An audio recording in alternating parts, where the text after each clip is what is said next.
Hi guys welcome back to my channel. అందరూ ఎలా ఉన్నారు? ఈరోజు వీడియో ఏంటంటే మొక్కలు ఎలా వేస్తే బాగుంటాయి, ఏ మట్టి కలిపితే బాగా వస్తాయో ఆ టాపిక్ ఈ వీడియోలో చెప్తాను.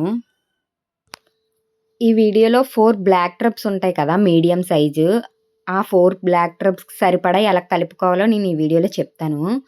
చూడండి, ముందుగా గెత్తం ఉంటుంది కదా ఆవుల ఎరువు, అది ఒక గోనుడి తెచ్చుకోండి. ఈ గెత్తాన్ని పచ్చిదైతే తెచ్చుకోకూడదు. ఆల్మోస్ట్ ఒక 6-7 మంత్స్ బాగా డ్రై అవ్వాలి. చూడండి, ఈ వీడియోలో కనిపిస్తుంది కదా బకెట్, ఆ బకెట్తో 2 బకెట్స్ మట్టి తెచ్చుకోవాలి. ఇందులో హాఫ్ బకెట్ ఎర్రమట్టి కూడా మేము కలుపుతున్నాము. ముందుగా ఆవులు ఎరువేసాం కదా, అదే గెత్తము, అది బాగా డ్రై అయింది తెచ్చుకోవాలి. బాగా డ్రై అవ్వలేనిది తెచ్చుకుంటే ఏంటంటే ఫాస్ట్‌గా మొక్కకి తెగుళ్ళయి వచ్చేస్తాయి.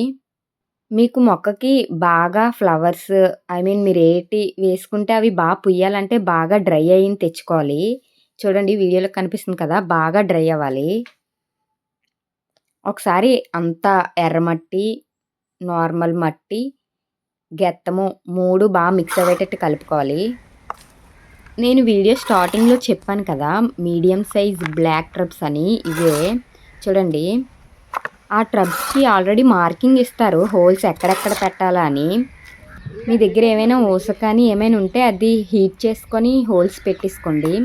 మీరు కలిపిన మట్టి ఉంటుంది కదా, ఆ మట్టి 4 ట్రబ్స్‌లో ఫిల్ చేసేయండి. ఈ మట్టి వేసిన వెంటనే మొక్కలు వేసేయకండి. ఎందుకంటే వేసినటువంటి మట్టి గెత్తం బాగా కలుస్తుంది కదా. 4 ఆర్ 3 డేస్ వాటరింగ్ చేసి పక్కన పెట్టుకోండి మొక్క వేయకుండా. ఆఫ్టర్ 3-4 డేస్ మీరు మొక్క వేసుకోవచ్చు. చూడండి, ఈ వీడియోలో కనిపిస్తుంది కదా, ఈవే ప్లాంట్స్ మేము 4 ట్రబ్స్‌లో వేస్తున్నాము. నా వీడియో మీరు ఫస్ట్ టైం చూసినట్టయితే, నా కంటెంట్ మీకు నచ్చినట్టయితే సబ్స్క్రైబ్ చేసుకోవడం మర్చిపోకండి. బాయ్.